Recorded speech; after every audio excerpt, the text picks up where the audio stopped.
De acordo com a Organização Pan-Americana de Saúde, mais de 300 milhões de pessoas sofrem por depressão em todo o mundo. Cerca de 800 mil pessoas morrem vítimas de suicídio a cada ano no mundo, sendo essa a segunda principal causa de morte entre as pessoas de idade de 15 a 29 anos de idade. Para que você tenha uma ideia, estudos e pesquisas realizadas pela Unicamp chegaram a uma estimativa que nos últimos meses, aí, nesse período de pandemia e de isolamento social, 40% dos brasileiros sentiram algum tipo de tristeza ou depressão nesse período de isolamento e de pandemia. 34% dos fumantes aumentaram o número de cigarros consumidos, 17% de pessoas que usavam bebida alcoólica aumentaram o nível de bebidas alcoólicas, e aí diminui isso também o nível ou o percentual de pessoas praticando atividade física. Aumentou-se o período de horas na TV e na internet. Entenda, a depressão é um dos problemas mais comuns no século em que vivemos. É fato que nos últimos anos, ou que na verdade que no passado, não se falava muito sobre depressão. E nos últimos meses, vamos assim dizer, neste último ano, tem se falado muito sobre depressão, ansiedade, transtornos e muito mais. Infelizmente, dentro do conceito cristão, falar sobre depressão, para muita gente, é associar com falta de fé, com incredulidade, com problemas espirituais, quando de fato não é isso que acontece. Muitos que estão em nosso meio, da nossa caminhada cristã, são excelentes líderes religiosos, são homens e mulheres de fé, homens e mulheres que devotaram e entregaram sua vida a Deus e já realizaram coisas extraordinárias e Deus já realizou coisas maravilhosas na vida destas pessoas. Contudo, não é difícil encontrar pessoas como estas líderes religiosos, líderes de igreja local, pastores, sendo vítimas deste problema chamado depressão. A depressão, ela aparece ou ela inicia-se de forma silenciosa na vida do ser humano.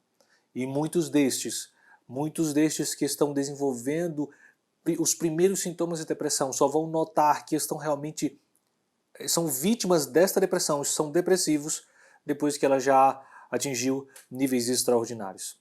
Portanto, entenda, depressão, síndrome, traumas, não é um sinônimo de falta de fé, de fragilidade espiritual ou de fraqueza espiritual. Isso não quer dizer que você ou quem você conhece está longe de Deus, não tem intimidade com Deus ou não confia em Deus. Não.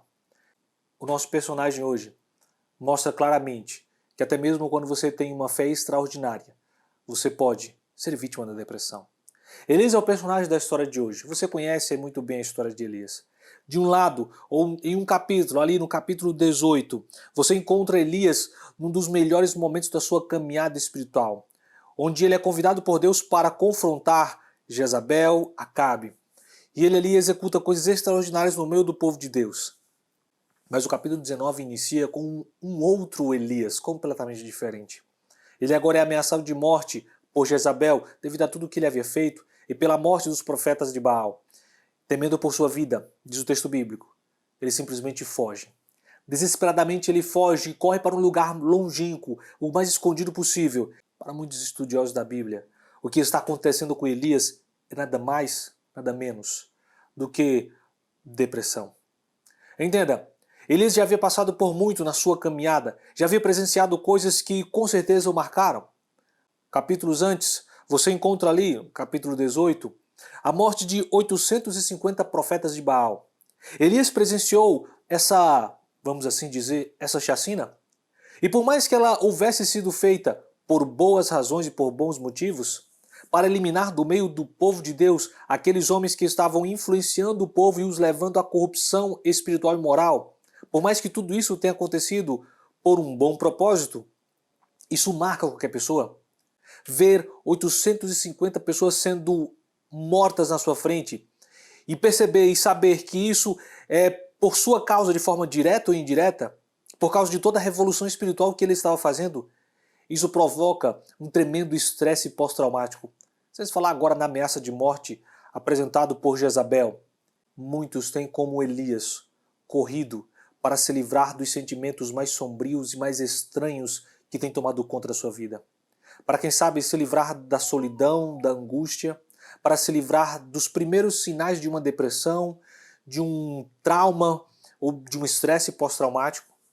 Alguns têm fugido para a comida, outros têm fugido para as compras, para o consumismo, outros para o lazer. Temos utilizado de diversas formas ou diversos artifícios neste mundo para nos livrarmos daqueles sentimentos que são contraditórios e que nos incomodam. Elias é um exemplo de alguém que tinha uma tremenda intimidade com Deus, mas que estava com a sua vida emocional fragilizada. Hoje entenda, mesmo estando próximos de Deus, mesmo estando ou tendo uma fé inabalável, mesmo sendo bons companheiros ou tendo uma vida espiritual que cresce cada vez mais, isso não nos blinda de sermos vítimas da dor deste mundo, das angústias desse mundo, das calamidades do mundo em que vivemos. E automaticamente, isso não nos blinda de, infelizmente, sermos vítimas de uma ansiedade, de uma depressão, de um estresse pós-traumático ou de uma fobia qualquer. Se você está sofrendo qualquer um desses, se você está vivendo uma dessas, assim como Elias, tentando fugir das suas emoções contraditórias, destes sentimentos que você não consegue entender, estamos aí durante a semana entendendo um pouco mais dos planos de Deus para a sua vida. E você vai ver que Ele quer realizar grandes feitos e grandes façanhas na sua vida. Continue confiando em Deus. Continue confiando nos planos e nos sonhos de Deus para a sua vida. Um grande abraço. Te espero aqui amanhã para continuarmos estudando a nossa Bíblia Sagrada. Até lá.